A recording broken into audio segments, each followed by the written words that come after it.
to the Louisiana Entertainment Experience Show, where there's always something cooking. I'm Hoyt. I'm Corey. And this is Ron Richey, our guest on today's show. He's the Director of Entertainment at the Golden Nugget Casino in Lake Charles, Louisiana. That's right. Welcome, Ron. Welcome. Thank you guys for letting me come hang out with y'all. You know? Anytime, bro. I mean, we grew up together. Might as well. You're right. Yeah, we've been around each other a little while. Yeah. If anybody knows anything about entertainment, it's Big Ron, right? That's it. Right? There's a little resemblance here. A little resemblance just with a little these two bit. guys. Yeah. A little bit. Especially in the middle, right? Big time in the middle. Ron's not only a director, but he's a good cook. He's got some jambalaya for us. We're going to talk about that in Louisiana Eats and Treats in a little while. But right now, let's talk to Ron. Ask Ron how he got started in the entertainment business and talent business. Well, it's funny. It's growing up in Gonzales, Louisiana. They had a guy, Van Broussard, and we all went to see him, and we used to go to the fairs and all that. And I started with his brother, Henry Broussard. Started setting up for him, and I remember going to Jambalaya Festival when it's still on the Burnside right there in the middle of town, and setting them up and doing that. And that's kind of how I started. And my first, I guess, real gig was a paying gig was with a band called Nana Shah, a band that travels throughout the southeast United States and a lot in Louisiana. They've been around a long time. There was a church band at St. Mark's Catholic Church, and anyway, I started with them, and my first show was actually in Lake Charles, Louisiana. What? I drove all the way to Lake Charles by myself because they called me and said, hey, we need you. And they had an ad in the paper. I put in for it, and they called me, well, we need you that day, 3 hours. So 3 hours later, I was in Lake Charles, Louisiana, doing a show at the Lake Charles Civic Center in the Buccaneer Room on the third floor.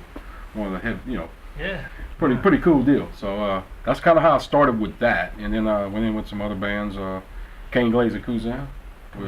Cousin. We talked about him the other day with Tony Dago and Techno Sound when we were in out of there. Yeah. Recording A Million Reasons Why. Right? Million Reasons Why. Yeah. Kane wrote a lot of those tunes, and Kane, great band. I mean, we're the biggest band in Ascension Parish, and those guys were just killing it. And we did a lot of shows with them, and then of course worked with them. And then after that, I just kind of did my own little thing, doing a lot of bands around LSU and all that sound company, and did some Mardi Gras balls in New Orleans, and just got all that. And then how I got in the casino business was I got called one night to go to Boomtown Casino in New Orleans on the West Bank, and to work with Glenn Campbell. Really? I didn't realize it was Glenn you worked with. It was Glenn Campbell the first time there, and I went there to work with the production company, and the girl that worked at Boomtown said, hey, we just got rid of our sound guy, and anybody would want to work. I said, well, I'm interested.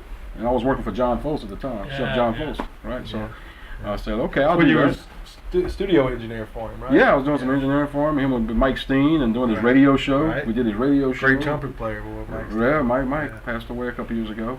Yeah. And so anyway, I told the lady, I said, yeah, I'll come do it for a couple weeks. I'll be fine. It was 4 nights a week. I would drive back and forth from Gonzales, about 70 miles, and still work at John Fosse's and do that. And so 1 week turned into 2 weeks, 2 weeks turned into 2 months, and then after 3 or 4 months, they said, hey, we'd like to hire you. And that's how I got the gig. And so I went to stayed at Boomtown for almost 3 years. I left a month before Katrina. Oh wow. I left a month in 2005, July 4th weekend. I moved to Lake Charles and worked at LeBairs, which is the sister property, and I helped them open that place up. And so I ended up transferring there. I went there to help out for 3 days, and I ended up staying 8 years in Lake Charles at LeBairs. And then, but you also helped open up the Baton Rouge Casino. Yeah, in the meantime, in 2012, we opened up LeBairs Baton Rouge, and that was got to open that property up, and that was really cool. Yeah. And after that, I left LeBairs and went to Margaritaville in Bossier City. City. Doing the same thing. I was doing entertainment, so just doing the entertainment at LeBairs and at Margaritaville, and stayed there a year and a half, and then the Golden Nugget project was coming up, so I opened that property up too. So I basically opened up 3 properties in 3 years. Yeah. That's how it ended up. 2012, I opened up Baton Rouge, LeBairs Baton Rouge. 2013, I opened up Margaritaville, and then it just happened to be 2014, December of 2014, I opened up Golden Nugget. What influenced you to get started and all that? I mean, I know you were hauling some equipment around for Henry B and them and doing that type of stuff, whatever. But what really made you wake up one day and say, yeah, I like this stuff. You know what really got me, man? I was watching one night. I remember watching Volunteer Jam with Charlie Daniels one night, and watching it with mom and dad on TNN, the old TNN. Mm-hmm. They had a cat on there playing guitar, very superstition, Mm-hmm. and he was like chomping on the guitar. It's like, man, who is this guy? It's got SRV on the guitar. It's like I had no idea it was. It's like, what is this? This guy just turned me on, and Stevie Ray Vaughan. right. So so the next day I went to the music store and they had Wayne. I used to work at the music store over there. I said, hey man, they had somebody on TV last night, and he was playing Very Superstition, which is a Stevie Wonder song, and You wore that thing out, man. what? I said, who is this guy? It's SRV. So that's Stevie Ray Vaughan. So get me that song. So he gave me the Live Alive album Yeah. record. Yeah. There's a cassette. Uh, And I wore that thing out. I still got it somewhere in my warehouse probably. And that was that kind of blew me away. yeah. Stevie Ray Vaughan, the one that did it. Of Yeah. course, you know, being from Gonzales and growing up, and you played around there. You know, Oh, yeah. all the shows you played, and so much music around Gonzales. And I think it was a combination of that. But Stevie Ray Vaughan really turned me on and woke me up. It's like, man, I would like to do something like this. Yeah, I used to tell people at one time Gonzales was almost like a mini Nashville. I mean, there was a great music scene out there with a lot of places to play, Mm-hmm. a lot of influences, a lot of young people that were really interested in music. You know, and it was a growing, Sure. thriving thing in that area. One time when they used to have the festival downtown on Right. 44, Right, on 44. Spartan Stadium. That's Yeah. right, exactly. Yeah. Right by the football field. Yeah. And you know George Bitzer. You remember George Yeah, Bitzer? yeah. George played with the Bee Gees. Played on some of the records with the Bee Gees, and he played on some of the Canes records too. On that Million Reasons Why, he played some parts on that. He told me one time, he was from New York, and he told me, he said, between Baton Rouge and New Orleans, there's more musicians in this area than there is in New York.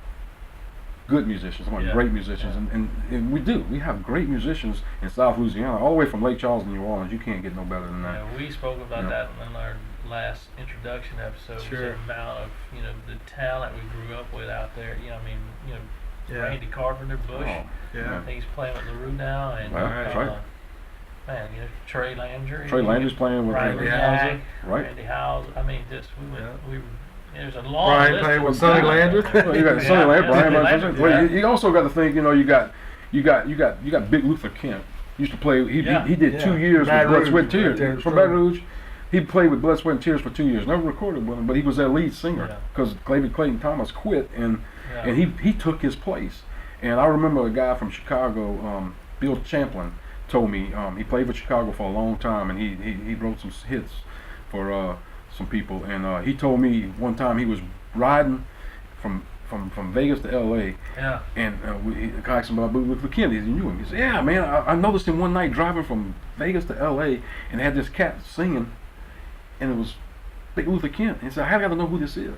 This guy's from Baton Rouge. Went to Baton Rouge High. So you got him. You got Harold Coward. We know Harold Hall played with the Bee Gees. John Fred.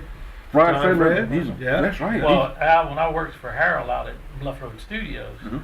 Big Luther came out there, and John Fred actually funded it. He came out and paid for him to record one song. Mhm. Sure. And man, it was a phenomenal song, and they never did anything with it. It was, and Luther Kent was just, man. Man, he's Yeah. a soul blues Yeah. singer as they Yeah. get, man. And we talked about Yeah. Grace Broussard last week. Of course, she was on American Bandstand in You 1964. know a few Broussards, don't Yeah. you? I know a couple We, Broussards. we know a few Broussards. Now you know that Grace's #1 hit. I'll leave it up to you.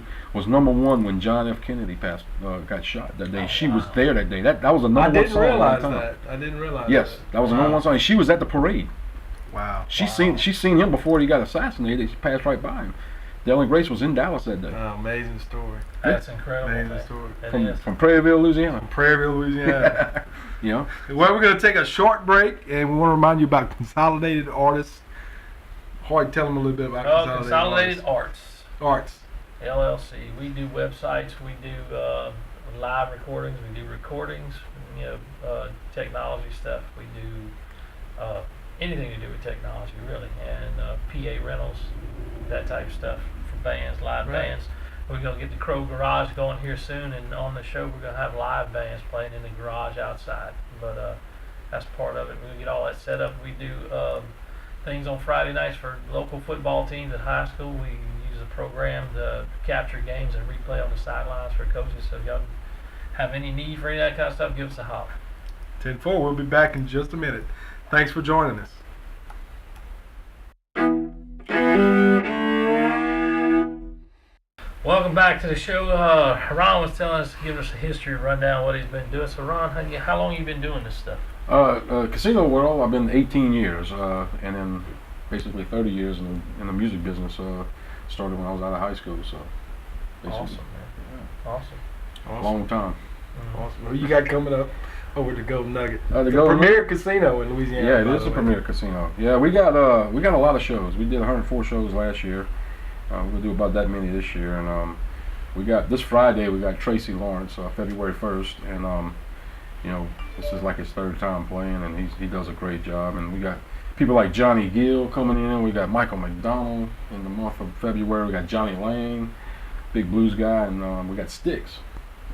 Sticks Back is in coming the on. Yeah, February 16th, and man, you can't. I mean, we just do so much different kind of show. If you can see that, we do country, the Johnny Gill crossover, to a blues act like Johnny Lang, and with Sticks. And we got Michael McDonald coming at the end of the month, which I'm really excited about. This is my third time working with him, and you talk about he has some A-list cats that play with me.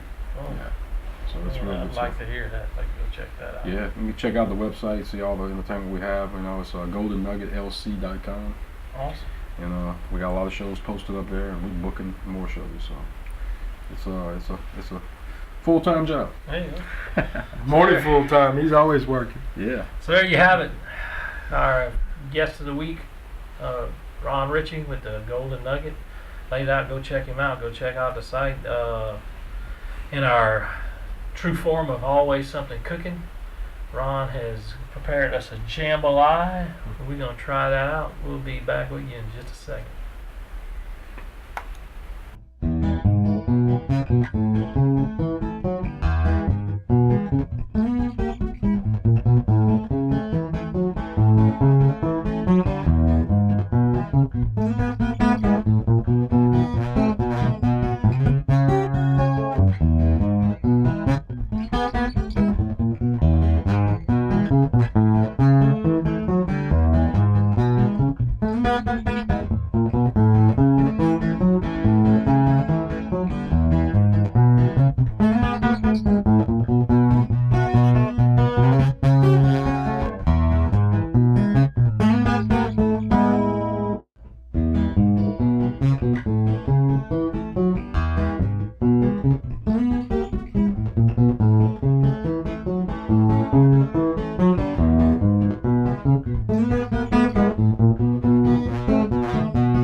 Big plate of jambalaya that Ron made for us. John, Ron, you want to tell us a little bit about the jambalaya, how you made it? It's a traditional brown jambalaya, like we do in the jambalaya capital of the world, Gonzales, Louisiana. We call ourselves so traditional. So it's basically pork. Excuse me. Oh, okay, you're a little hungry.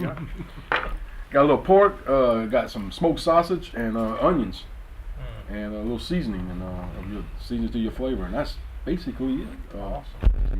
And rice, extra long grain rice, about a half, and that's it in a nutshell. But very simple, brown jambalaya. Cool. I know you're a big long-term fan of the Jazz Fest that's coming up.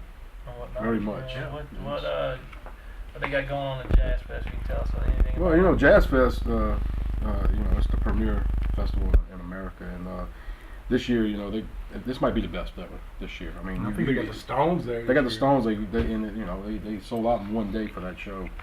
They got the Stones. You got Chris Stapleton. Chris Stapleton. It's just so many acts, and it's so good. And the Neville brothers, not Neville brothers, but Aaron Neville will be back there. You got Sonny Landreth, which I got a shirt. Oh yeah. Throw Bridges on. Yeah. Representing. He signed it right here too. Jonathan Boogie Long's gonna be there. Yeah, Jonathan, blues guitar player. Yes. Tab Benoit. Guy. All these Louisiana cats. Plus they bring in all these other guys, But it's so many people. And then what's really cool about Jazz Fest, in my opinion, is the after shows. Yeah. What's going on around town? They got so many things that are going on everywhere. I mean, Rock and Roll, Howlin' Wolf, all these places have shows, and it's a party to itself. And that's the real cool thing about Jazz Fest. And they got people that come from all over the world. I mean, I went there when I went last year to Rock and Roll, seen Sonny and Tab play. I met people from New York. I met people from North Carolina. I met an old lady there that she used to be Stevie Wonder's monitor person. Come on. Yes, and I met her through Brian Brignac, drummer for Sonny, and our cousin from Gonzales, boy, she ran for 20 years. She ran his in-ear monitors. Oh, wow, that's a trip. Yeah, 20 so 20 years, and then I always say that's the worst gig to have on a show like that was the monitor mix. Yes, it can be. It can be the best or the worst. I mean, it's like if everything goes right, then it's the best. But, that's awesome. But Jazz Fest is in itself is there's not really a festival in America, or maybe in the world that does what Jazz Fest does with New Orleans. Incredible. Well, jambalaya must be good. I noticed it disappearing while we were talking over there. Yeah, Corey's eating all up. He ain't even talking. He's eating. They better hurry and eat some of theirs. I might take that too. Oh yeah. Right. Well, we had a great time. We appreciate you coming hang out with us, Ron. Thank you, man. Thanks for the invite. Thanks for the jambalaya. We're gonna try that in a little bit. Well, Corey wasn't said a little bit. Go ahead. Tell us how it is. It's pretty good, man. It's pretty good. We've been cooking it all our lives. I think everybody in the family can cook it. So yeah, we learned from Daddy. So yeah. Is it up to Gonzales? Oh yeah, most so. definitely. Yeah. Thank you, man. Yeah. Just remember to take a look. Keep watching the show. We're gonna have the recipe on the show for you. I know most of us in Louisiana know how to cook it, but for those who don't, and this is not a New Orleans jambalaya. This is a Gonzales jambalaya, which is a little bit different. It's brown. It's a Cajun jambalaya. New Orleans jambalaya is more of a Creole jambalaya, so they put tomatoes in there. It's not that it's bad, but we Spanish like influence. It's a Spanish influence. Yeah, well, even the rice is a Spanish influence too. Right, exactly. Yeah, so we really appreciate y'all tuning into the show and look forward to seeing y'all next week. Yep. Right. Well, until next time. Give us a hoot and a holler from a coot and a collar. Have a great day. Thank you.